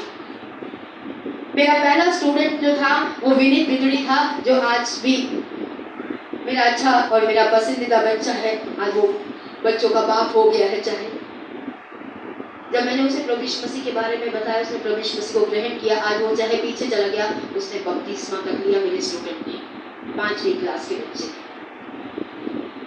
लेकिन फिर वो अपने परिवार की तरफ चला गया। जैसे ही 5वीं में आया, मैंने उसकी मदर को क्लियरली कह दिया, मेरे अंदर 6ठी तक पढ़ाने की योग्यता नहीं है। मैं पैसा कमाने के लालच में आपके बच्चे का भविष्य खराब नहीं करूंगी। आप पहले से ही इसके लिए ढूंढ लीजिए। उसके बाद एक और बच्चा आया जिसके माँ बाप के पास पैसे देने की योग्यता भी नहीं थी। सिंगल पेरेंट था, जिसकी माँ का नाम आरती था, उसका साहिल था। आज वो डॉक्टर है, वो लड़का। मैंने सिर्फ इसलिए उसको पढ़ाया क्योंकि उसकी माँ को सुसमाचार देना था मुझे। उसके अलावा 2 बच्चे और आए जो मेरे ही एरिया में, जिसमें दिलसिंह बहन घर पे रह के आई है, जिनके उनके माता जो लैंडलॉर्ड हैं, उनके दोनों बच्चों को पढ़ाया। उस पूरे परिवार को सुसमाचार दिया। एक चर्च के अंत तक वो अटेंड करके आए। जिसमें भी मैं गई, मैंने उन्हें प्रभु के पास लाई, क्योंकि मुझे ऐसा लगता था ये मेरी जिम्मेदारी है, जो परमेश्वर ने मुझे अविश्वासियों में रखा है कि उन्हें परमेश्वर का राज्य दो। आज आप और मैं जहां भी रखे गए, याद रखिए परमेश्वर ने आपको अपने सेवक के रूप में वहां रखा है। वहां के लोगों के बीच में ईमानदारी से काम कीजिए। अपने साथ काम करने वालों के साथ ईमानदारी से चलिए, वफादारी से चलिए। अपनी एक गवाही बनाइए और उन्हें प्रभु यीशु मसीह के बारे में बताइए। आप चलते फिरते गवाह हैं अपनी नौकरियों के स्थान पे। वहां आपकी सेवा और बेहतर होगी जितना आप कलीसिया की फुल टाइम सेवकाई लेके नहीं कर पाएंगे। मैं खुद अपने संघर्ष जानती हूँ कि तब मैं ज्यादा अच्छा सुसमाचार प्रचार कर रही थी क्योंकि लोग मुझसे जुड़े थे। आज भी मेरे पास 2 लोग हैं जो मुझसे बार बार निवेदन करते हैं कि हमारे बच्चों को आप ट्यूशन क्यों नहीं पढ़ाते हो। आप तो कहते हो आप ट्यूशन, अपने बेटी को आपने पढ़ाया, आपकी बेटी इतने अच्छे तरीके से पढ़ती है। मैंने बोला मेरी जिम्मेदारियां बहुत ज्यादा हैं, मैं नहीं कर सकती, क्योंकि मैं ऐसा काम अपने हाथ में नहीं लूंगी जिसे मैं पूरी ईमानदारी से ना कर सकूं। और एक बच्चे को पढ़ाना जब मैं लेती हूँ तो पूरी जिम्मेदारी के साथ लेती हूँ। ये नहीं कि जैसे तैसे पढ़ाया हो गया। और जहां कहीं आप ईमानदारी से काम करेंगे, आप परमेश्वर के गवाह बनेंगे और परमेश्वर ने हम सभी को अलग अलग जगहों पे रखा है, अलग अलग लोगों में रखा है, अलग अलग एजुकेशन ग्रुप में रखा है, पैसों के रूप में अलग अलग लोगों के बीच में रखा है, लेकिन एक ही उद्देश्य है परमेश्वर का, आप उसकी चलती फिरती गवाही बने और उन लोगों को परमेश्वर यीशु मसीह के बारे में बताएं। हम सभी परमेश्वर के सेवक हैं। फर्क सिर्फ इतना है, आप मुझे पुलपिट पे देखते हैं, लेकिन जहां आप हैं वहां मैं नहीं हूं, वहां परमेश्वर ने आपको रखा है। लेकिन शुरुआत कैसे होगी? फिर से वापस उसी स्क्रिप्चर में जाऊंगी कि परंतु जिस नगर में परमेश्वर ने, जिस नौकरी में, जिस स्कूल में, जिस जगह पर भी परमेश्वर ने आपको एक नौकर के रूप में रखा है, परमेश्वर का वचन कहता है उनकी भलाई की कोशिशें करो कि कैसे मैं उसके जीवन में भलाई करूं, और उनके लिए प्रार्थना करो, उनकी भलाई की, उनकी आशीषों की प्रार्थना करो, उनकी समस्याओं में वो जय प्राप्त करे, उससे प्रार्थना करें। जब आप उनके साथ भलाई करेंगे, उनकी अच्छाइयों के लिए प्रार्थना करेंगे, जैसे मैंने आपसे बोला कि दानियेल किसकी भलाई कर रहा था? उस देश की भलाई कर रहा था बंधुआई में। यूसुफ किसकी भलाई कर रहा था? फिरौन की भलाई कर रहा था, अपनी भलाई नहीं कर रहा था। लेकिन ऐसा करके यूसुफ ने अपना घराना बचा दिया और दानियेल ने अपने परमेश्वर के नाम को पूरे राज्य में, उसने बोला उसके परमेश्वर के आगे सारे झुकेंगे। और आप और मैं जब भी उस देश में जहां भी आप रखे गए हैं, जब काम पे रखे गए हैं, घर के अंदर हैं, कहीं पे हैं, अपने काम को बहुत अच्छी तरीके से करिए, ये मेरा आपसे निवेदन है। आप परमेश्वर के चलते फिरते सेवक हैं। काम को बोझ के रूप में मत लीजिए, क्योंकि परमेश्वर ने मनुष्य को काम दिया है। अगर आपको परमेश्वर की इच्छा जाननी है, आप कहते हैं परमेश्वर की इच्छा क्या है, तो परमेश्वर की इच्छा है कि आप काम करें और अच्छे मन से करें।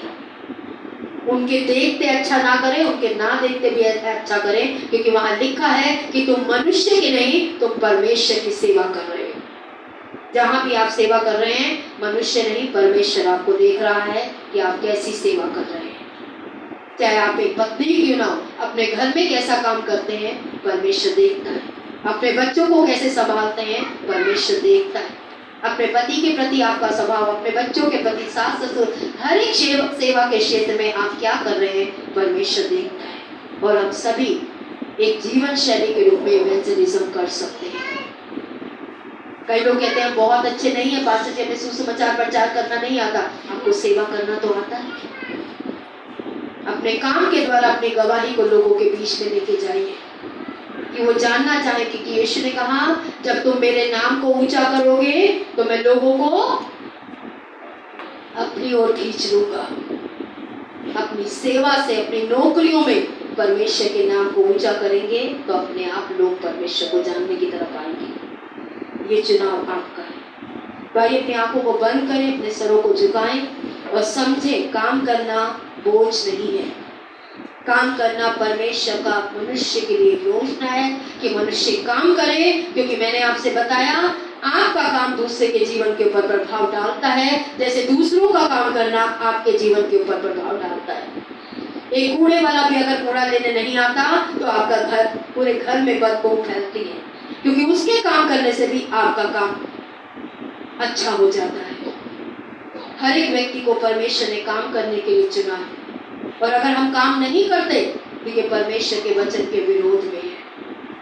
परमेश्वर का वचन कहता है जो मालिक आपके संसार के रूप में रखे गए हैं, उनकी आज्ञाओं का पालन डर के साथ और पूरे आदर के साथ करें। उनके देखते ही काम ना करें, वो जब वो नहीं देखते तो भी परमेश्वर देख रहा है इसलिए काम करें। यूसुफ ने हर्ट होकर, चोट खाकर भी ईमानदारी रखी, और उस ईमानदारी की वजह से वो ऊंचे पद तक गया और उसने अपने घराने को बचा लिया, अपने पूरे देश को बचा लिया। अगर आज इसराइल देश वो है तो उस वजह से, क्योंकि यूसुफ ने ईमानदारी बना के रखी। आपका और मेरा चुनाव क्या है, ये हमें तय करना है। हम सुसमाचार प्रचार अपनी सेवा से करें, अपनी जीवन शैली को मेहनती बनाकर अपने काम की जगह पर परमेश्वर के नाम की महिमा करें, ताकि हमारे जीवन से लोग परमेश्वर को जाने, हमारे परमेश्वर के नाम की महिमा करें। उसने कहा बंधुआई के देश में मैं तुझे लेके गया हूँ, लेकिन उस बंधुआई में भी तुझे उस देश के लिए भलाई करनी है। आज जहाँ कहीं आपको लगता है आपको नौकर की तरह, आपको स्लेव की तरह ट्रीट किया जाता है आपके साथ, परमेश्वर कह रहा है तू भलाई कर, भलाई से बुराई को बदल, बुराई से नहीं। काम चोर मत बन, मेहनती बन, परमेश्वर कहता है। परमेश्वर का वचन कहता है जो काम नहीं करता उसे रोटी भी परमेश्वर नहीं कहता देने के लिए। हमारा परमेश्वर हमें आलसी नहीं मेहनती बनने की आज्ञा देता है। भाई अपनी आंखों को बंद करें, अपने सरों को झुकाएं और जहां जहां आपको लगता है आज परमेश्वर ने आपसे बात की है, अपने मन को परमेश्वर की इच्छा के अनुसार बदलने का निवेदन करें। राज्य क्या है? परमेश्वर के वचन के अनुसार अपने मन को बदलना, वो है, वहां परमेश्वर का राज्य आएगा। अगर आप अपनी नौकरी के प्रति अपने मन को बदलेंगे तो आपकी नौकरी में परमेश्वर का राज्य आएगा। आप काम करने के तरीकों में अगर परमेश्वर का वचन लाएंगे तो आपके काम करने के तरीके में परमेश्वर का राज्य आएगा। आइए समय पे हम परमेश्वर के वचन के अनुसार प्रार्थना करेंगे। Thank you Jesus.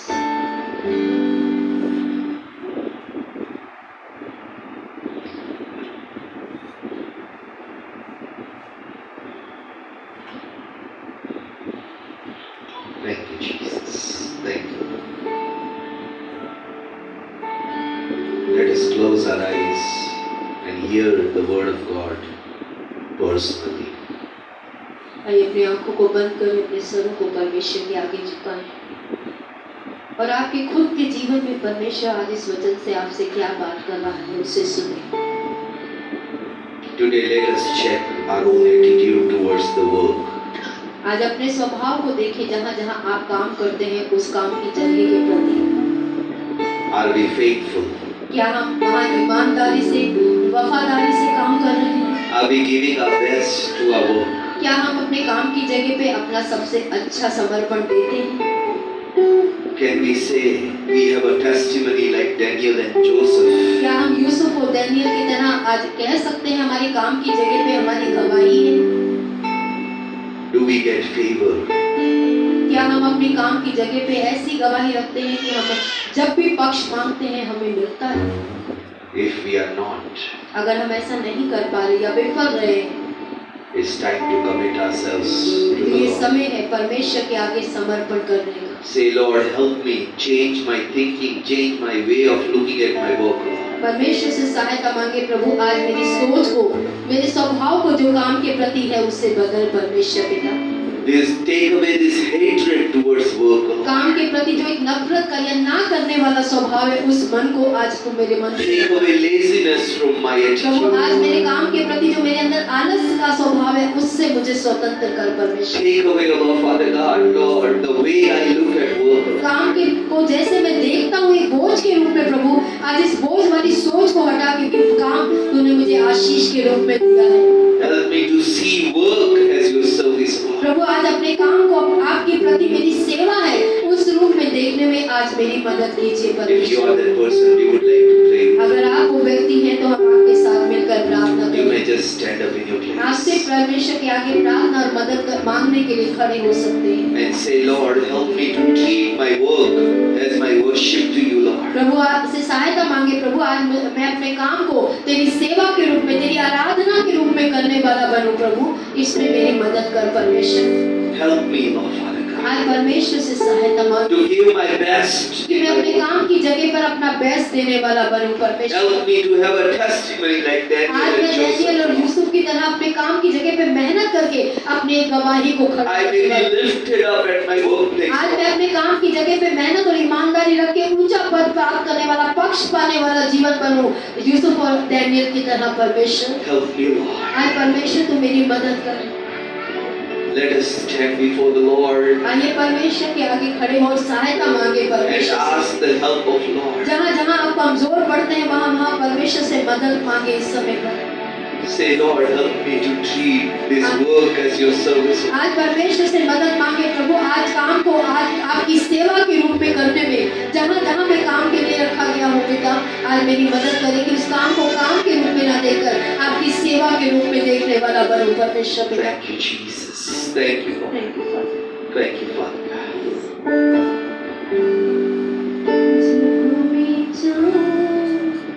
तेरी आराधना हो, मैं जब कुछ करूं तेरी आराधना हो, मेरे कामों से तेरी आराधना हो, मेरी बातों से भी तेरी आराधना।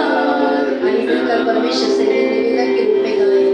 जहाँ मैं जाऊं तेरी आराधना हो, मैं जब कुछ करूं तेरी आराधना हो, मेरे कामों से तेरी आराधना हो, मेरी बातों से भी तेरी आराधना हो। तेरे करीब मैं बढ़ता चलूं, तू ही जरिया है प्रभु, तेरे सिवा मैं कुछ ना चाहूं, तू ही है मेरी आरज़ू।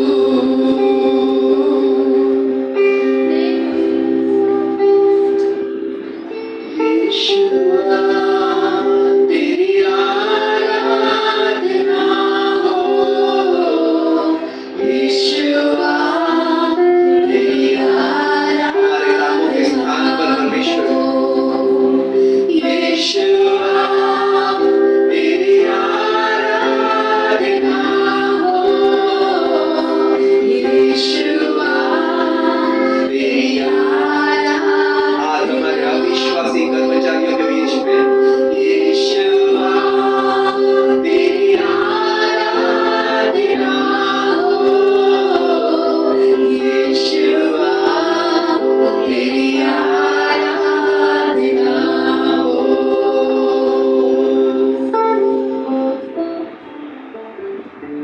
Let's pray before the Lord. आइए मिलकर प्रार्थना करें। सच्चे जीवित पिता, आज हम आपसे सहायता मांगते हैं। सबसे पहले क्षमा मांगते हैं प्रभु जी कि हमने अपने कामों को कई बार बोझ समझा पिता, कई बार प्रभु अपने कामों को ईमानदारी से नहीं किया पिता। लेकिन आज मैं अपने लिए और कलीसिया में हर एक व्यक्ति के लिए प्रार्थना मांगती हूँ जो यहाँ उपस्थित होकर आज आपसे मदद मांग रहे हैं परमेश्वर पिता, कि आज हम अपने प्रतिदिन के काम को प्रभु आपकी सेवा के रूप में देखने में हम सभी की मदद और सहायता कीजिए प्यारे पिता। आज मदद मांगती हूँ प्रभु कि आज जहाँ भी हम काम करते हैं पिता, वहाँ के काम को हम मनुष्य के लिए नहीं प्रभु आपकी सेवा के रूप में कर रहे हैं मेरे पिता। आज इस सोच के साथ हमारे मन बदले मेरे पिता परमेश्वर। जैसे डैनियल ने, जैसे यूसुफ ने अपने कामों की जगह पर पूरी ईमानदारी और पूरी वफादारी से काम करके अपने परिवारों के लिए पक्ष पाया पिता, अपने परमेश्वर के नाम का आदर उन जगहों पे बढ़ाया पिता परमेश्वर, अपने परमेश्वर के नाम की गवाही को अपने कामों के द्वारा दिखाया मेरे पिता परमेश्वर। आज प्रार्थना करते हैं यीशु मसीह के नाम से पिता, हम सभी को आपने याजकों का समाज, अपनी पवित्र प्रजा कह के बुलाया है और कहा है पिता, आज आपने हमें अंधकार से ज्योति में बुलाया है ताकि हम ज्योति के गुणों को प्रकट करें मेरे पिता परमेश्वर। आज हमें से हर एक की सहायता कीजिए पिता। हम जहाँ भी काम पे की जगहों पे रखे गए हैं पिता, वहाँ एक गवाही बने पिता। अपनी मेहनत से उस देश की, उस जगह की उन्नति करें, उस जगहों की भलाई करें पिता परमेश्वर। अपने कामों के द्वारा उस जगह को आशीषित करें पिता। इसमें हमें से हर एक की सहायता कीजिए पिता। जैसे यूसुफ ने काम करके फिरौन के खजाने को बढ़ाया पिता, आज हम भी जहाँ काम करते हैं उन लोगों की आशीषों को बढ़ाने वाले बने पिता परमेश्वर। जैसे प्रभु जी डैनियल ने काम करके अपने परमेश्वर के नाम के आगे सबको झुकने के लिए तैयार किया पिता, आज हम भी पिता आपके द्वारा मेहनत करके पिता, ईमानदारी रख के पिता परमेश्वर, आज प्रभु अपने दायरे को आपके नाम के सम्मान के लिए झुकने वाला बनाए मेरे पिता परमेश्वर। आज प्रभु हमारी भी सोच सहायता कीजिए कि हम अपने जीवन शैली को गवाही बनाए पिता, अपने काम की जगहों में एक गवाही बने पिता, अपनी मेहनत के द्वारा आपके नाम को ऊंचा करें पिता परमेश्वर। और जैसा आपने यिर्मयाह में 29 के 7 में प्रभु अपने लोगों को आज्ञा दी पिता परमेश्वर, जो प्रार्थना प्रभु हर वीरवार हम आपसे करते हैं पिता परमेश्वर। एक बार फिर से प्रभु जैसा आपने कहा, परंतु जिस देश में मैंने तुझे बंधुआ करके भेजा है उस देश की कुशलता का यत्न कर, उस देश की कुशलता के लिए प्रार्थना कर पिता परमेश्वर। आज हम अपने कामों की जगह पर उनकी भलाई के लिए मेहनत करने में हम में से हर एक की सहायता कीजिए प्यारे पिता। उन लोगों की भलाई के लिए प्रार्थना करने में प्रभु आज हमारी मदद और सहायता कीजिए पिता। आज इस वचन को समझकर अपने कामों की जगह पे उपयोग करने में आज मेरी और कलीसिया की सहायता कीजिए मेरे पिता, क्योंकि आपका वचन कहता है जो अपने काम में निपुण है वो राजा के आगे खड़ा होता है पिता परमेश्वर। आज हम भी अपने कामों में निपुण बनकर आपके आगे खड़े होने वाले बने पिता परमेश्वर, आपके नाम को आदर को करने वाले बने पिता। इसमें मेरी और कलीसिया की सहायता कीजिए पिता। धन्यवाद के साथ प्रभु जी ये सारी विनती प्रार्थना हम प्रभु यीशु मसीह के नाम से मांगते हैं, आमीन। आप सभी को जय मसीह की। एक बार फिर से विक्ट्री फैमिली सेंटर कलीसिया में आप सभी लोगों का स्वागत है। परमेश्वर आपको आशीष दे। आप में से जो ऑनलाइन से जुड़े हैं उनका भी हम स्वागत करते हैं। परमेश्वर आपको भी आशीष दे। इसी तरीके से हर एक संडे को आप 10 बजे हमारे साथ जुड़ते रहें। God bless you. आप सभी को जय मसीह की।